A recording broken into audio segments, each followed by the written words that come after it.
There's been a lot of concern in India amongst those who thought they'd get their dream job in the United States. They got their H-1B visa as well, only to be told that they can't travel, or even if they do, it's uncertain whether they'd get the job that they want after the US President Donald Trump came down with new guidelines.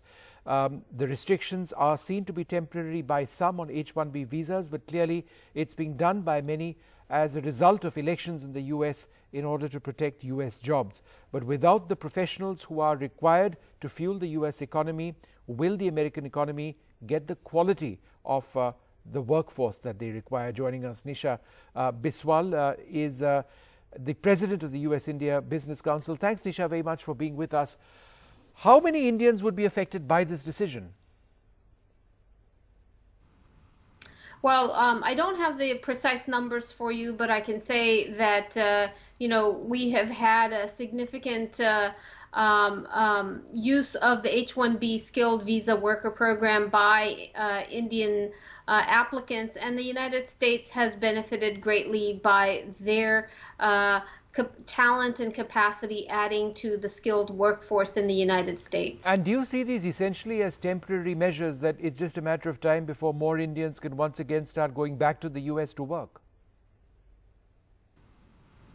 I would certainly hope so. Look, I think that the policy that was implemented, while I understand the compulsions that the administration was responding to, I think it was a misguided policy. The U.S. Chamber of Commerce and our CEO, Tom Donahue, have been quite unequivocal in their statement, saying that this is counter to the economic interest of the United States and will not lead to job creation, but will actually lead to a loss of economic opportunity. So my hope and expectation is that that this policy will be reassessed and hopefully will be rescinded.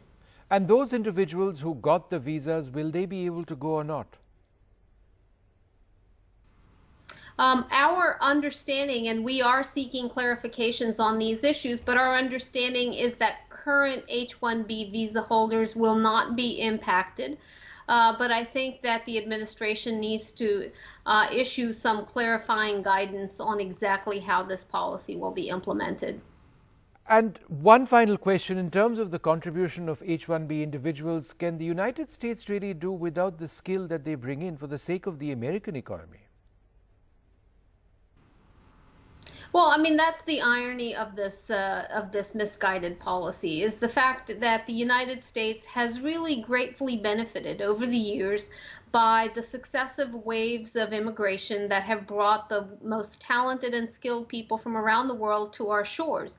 And certainly these temporary worker visas were one component of that, these non-immigrant visas, which allowed short-term workers with exceptional skills to be able to come and fill critical needs and vacancies. Increasingly over the last several years, these H-1B workers have been used in integrated teams with American workers, where there has been cross-training and skilling, and a number of the IT services companies that deploy H-1B workers have also embarked on some significant skilling and training programs here in the United States to upskill and reskill American workers.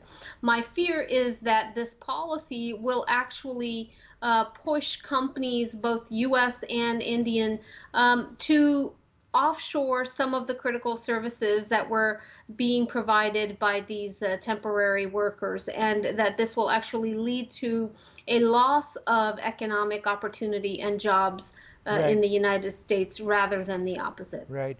Well, Ms. Biswal, thank you very much for speaking to us. A lot of Indians, it's been a pleasure. wanting to work in America, would certainly hope this goes away.